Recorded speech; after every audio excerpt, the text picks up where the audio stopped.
He rode in like a hero from a dime novel, called himself Marshal Thorne, a famous bounty hunter from Cheyenne, dust on his coat, confidence in his smile. He dragged a captured outlaw into the sheriff's office, a mean-looking fellow with a notorious reputation. "Caught One-Eyed Jack," Thorne announced to the stunned, grateful town. The town went wild. One-Eyed Jack had a $500 bounty. The mayor, giddy with relief, paid Thorne the full amount on the spot.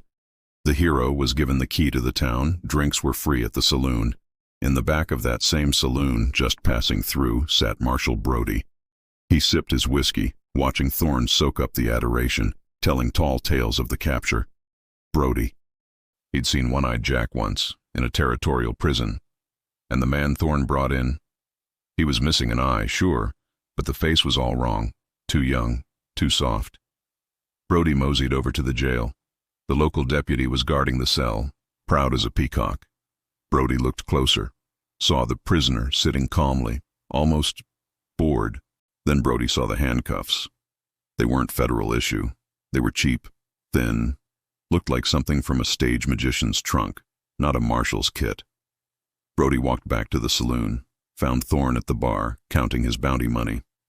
"That's a neat trick," Brody said, his voice quiet. Thorne looked up, his hero smile fading.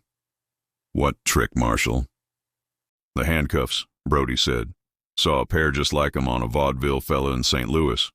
Pop open if you sneeze too hard." Thorne's hand slowly moved from his money, towards his gun. "Don't know what you're talking about."